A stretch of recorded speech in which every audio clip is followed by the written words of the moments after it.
Hearing the soft beeps of the monitor, I heard that. I heard the birds chirping outside, chirping a soft, beautiful melody. Hearing that monitor beep over and over and over, it was like a trance, setting me into a state of comfort. Of course, I had almost died. I had a strong memory, and I realized that me using my wired reflexes, I had risked my life. I put my life on the line. But I didn't really care.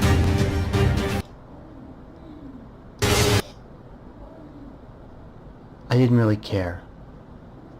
If I put my life on the line and I ended up dying somehow, I'd be alright with that. I'd be alright with letting myself die, as long as it was in the best interest of my friends. Sure, I had just met them, but it was still important to me nevertheless. All creatures mattered, but my life, I was irrelevant in this world, to say the least. It didn't matter if I lived or died. It didn't matter if I suffered a horrible, slow, painful death. My life was practically meaningless, but everyone else's mattered. My eyes gently fluttered open as I looked around the room.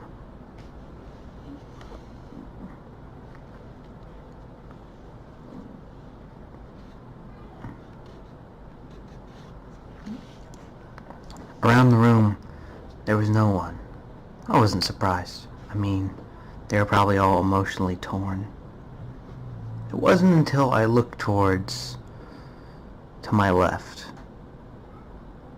Against the wall near the door, there were 4 ponies sleeping. The 4 ponies were Applejack, Rarity. Now, Applejack intrigued me with that fucking silly little cowboy hat. It nearly made me laugh, but I remained silent. But as I was saying, Applejack, Rarity, Rainbow Dash. Now that I look at Rainbow Dash again, I can see why her name does have rainbow in it. It's because she does have rainbows in her mane. But besides that, and Pinkie Pie was there, and the ones directly to my left sitting on chairs sleeping was Fluttershy and Twilight. I had gently pulled down the sheet to inspect my wound. Holy hell! Stitches covered nearly my entire stomach. Whatever this thing was ruptured through my body. Hell, I'd be surprised if I could walk. But knowing them, they had magic.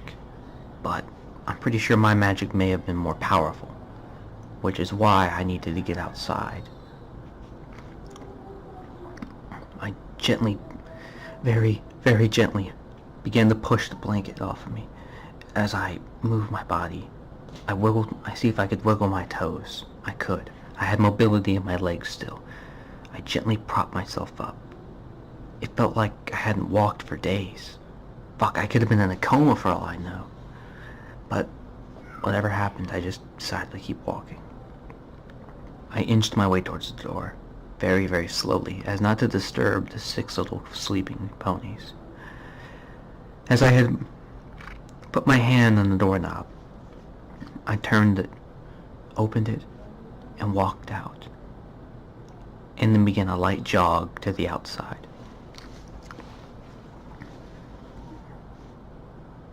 Twilight softly awakened and looked around. Immediately, she had noticed Mark wasn't there. Mark wasn't there. Mark wasn't sleeping in the bed.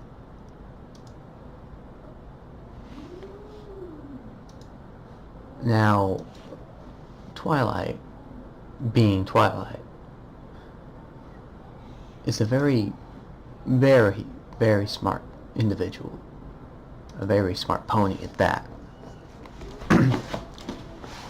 She's not only smart with her magic, but she also is very smart with her common sense and her logical stance. And her crazy amount of intelligence. However, the one downfall is that she tends to panic whenever she's faced with a problem she can't understand. And this was what set Twilight in the panic mode. Bed, no Mark. Door open.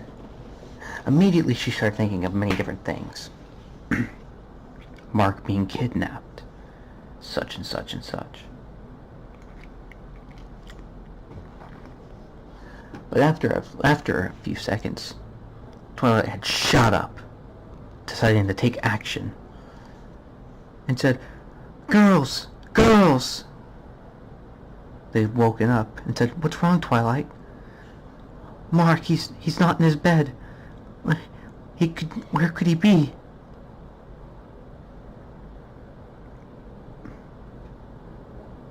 Rainbow had flown up immediately. She was against the back wall, investigating the room, till she noticed something out the window. She said, "Girls, come look." The girls came over, as they saw Mark. He was outside, taking in the fresh, beautiful air. Immediately, they rushed outside. They had rushed out the door, Rainbow being the first one out there. The rest of them had simply galloped out there. Once they all made it, Twilight said, "Mark, you're awake." She ran over to jump on and hug him, but he pulled up his hand and said, "Whoa, easy there, easy. I'm still roughed up pretty bad." She remembered and said, "Sorry. What are you doing out here, Mark? You need to go back and lay down." He shook his head and said, "No, I need to do something." He knelt down. They saw a yellow energy, a lot like the one that they had seen being casted earlier to save the CMC, except this time the color was yellowish gold, and then he moved his arm back and shot it out forward, producing a ball made of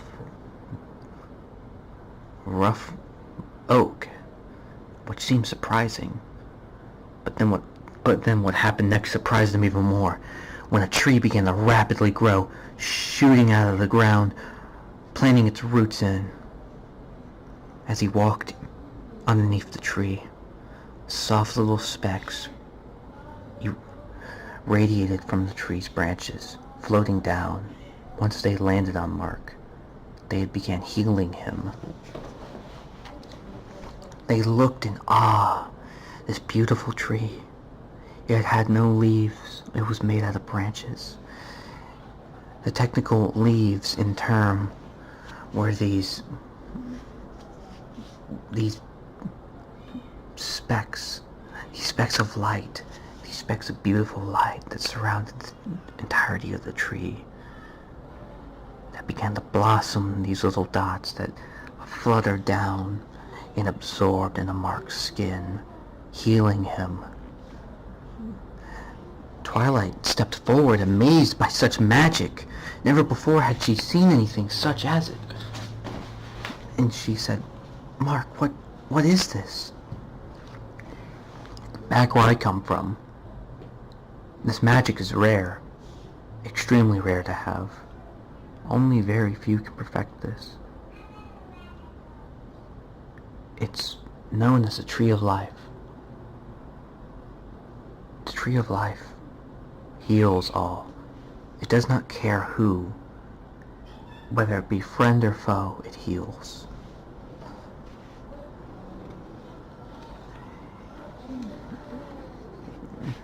But I had perfected this.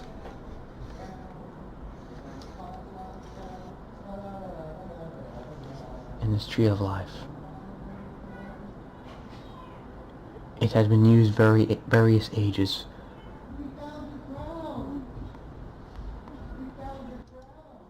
From my ancestors to my brothers in combat, it had been used.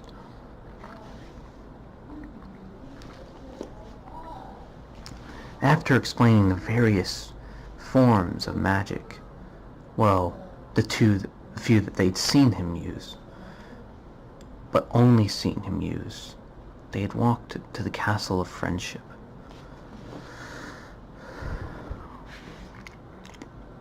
Where they had sat around the table to discuss matters.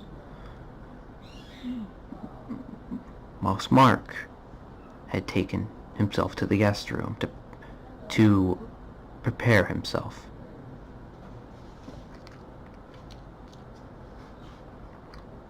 Before they can ask him, he had left.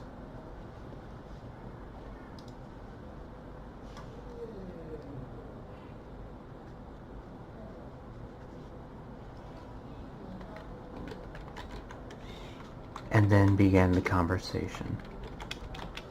So, what do you think?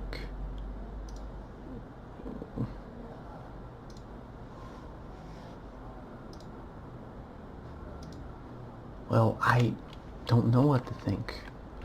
I mean, this is different from any thing or one we've seen before.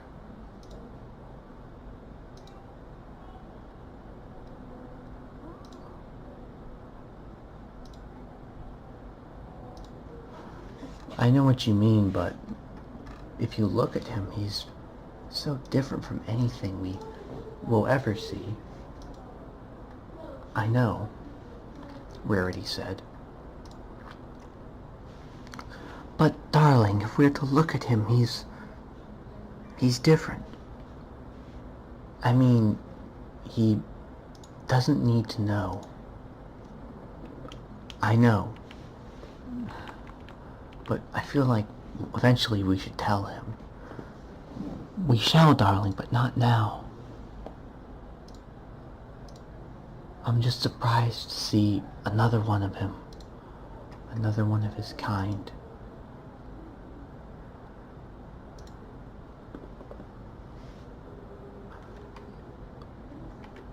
After we'd lost Anon,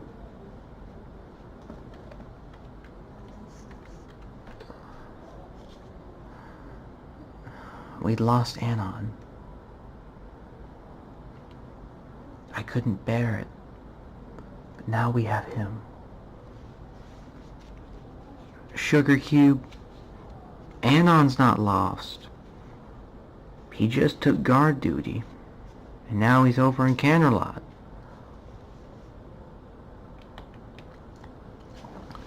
I know, but darling, I miss him. We all miss him. We should visit him and tell him of what we found. We should.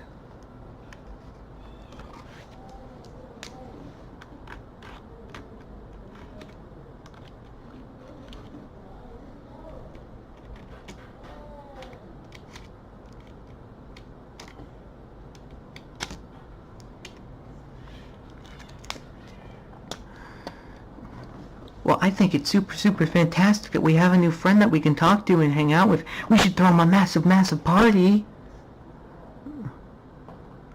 Well, I don't think that it would be very wise to throw him a party. I mean, he could be really shy. Come on, Fluttershy. You saw the way he threw himself out there. You really think that he's gonna be afraid of a few little ponies? Rainbow Dash shot in. I mean, besides, he's powerful. I mean, besides, he uses magic, for buck's sake. Anon doesn't. Now, girls, I don't know why he's magical. Maybe he's from another world, or even yet from another dimension. The possibilities are practically endless. And there was a knock that came from the door. And they heard their friend, this person on the other side, say, "Girls, is it okay if I come in now?" They looked at each other and said, "Of course, come on in, Mark."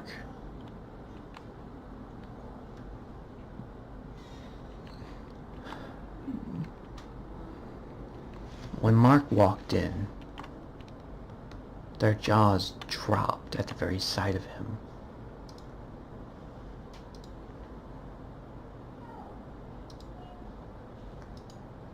Their jaws dropped at the very sight of Mark. They didn't know what to expect.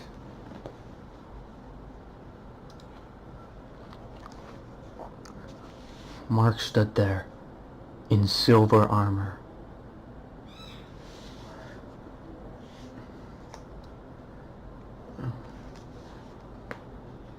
Silver armor, like a knight.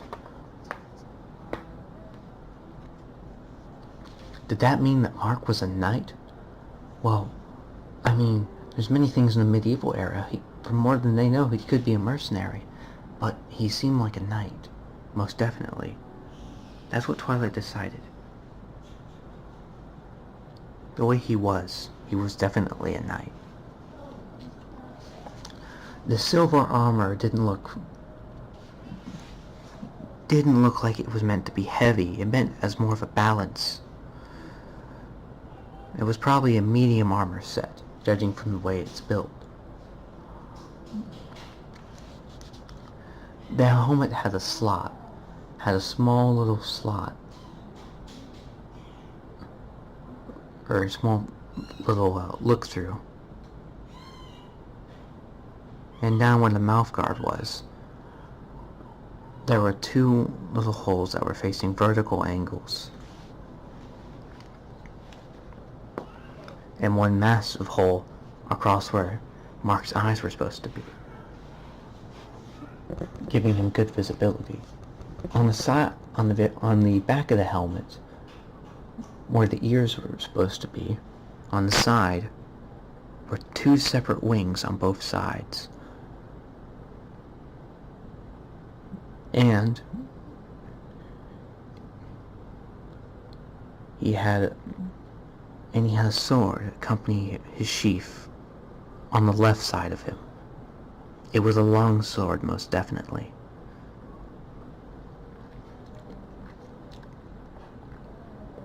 However, below that, he had a short sword,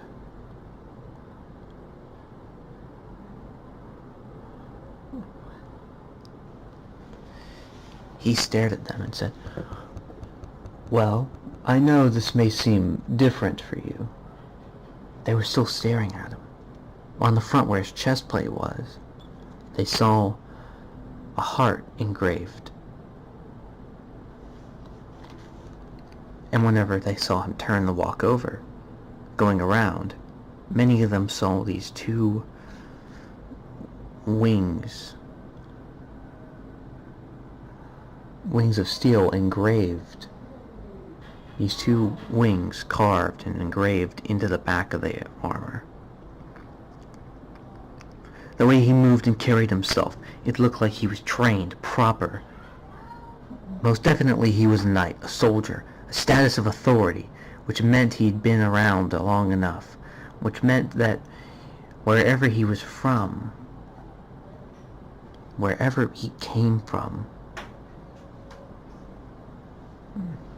he had a status.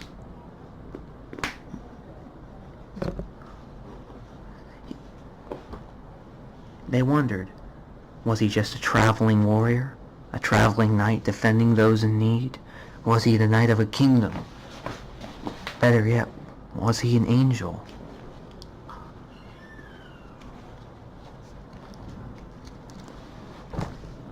He looked at them and said, "Well, Miss Twilight,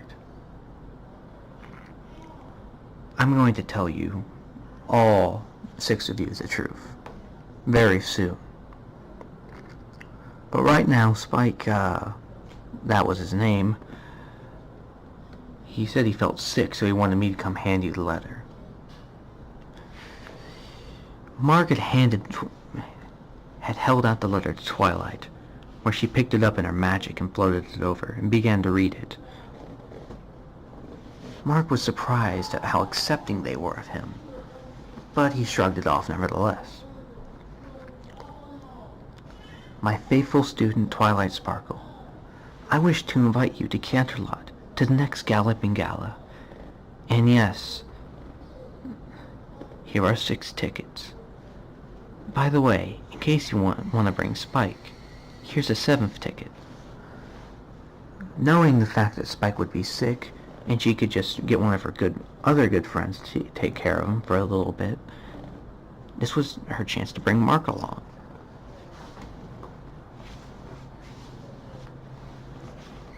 She had written about him countless times in the letters the 2 weeks he had been in a coma, which she didn't tell him, for his sanity's sake, worried that he might freak out.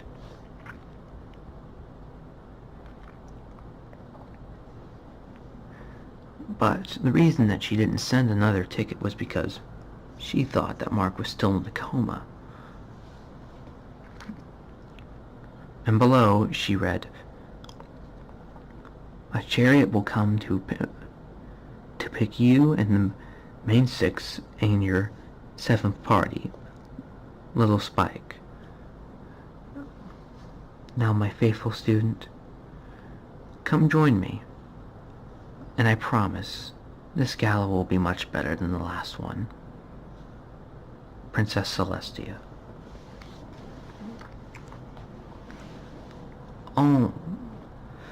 All 6 of the girls squeed. Well, never mind.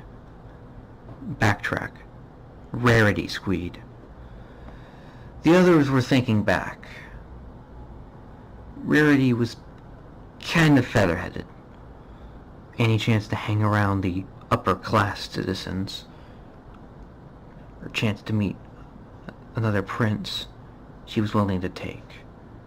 I mean, lightning never strikes twice in the same area, right? That's what they say. Hey, baby, it's 4:20.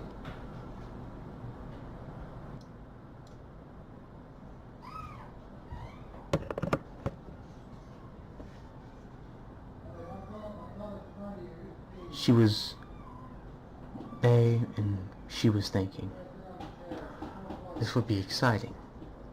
As they ran off to go get ready, Mark looked at Twilight.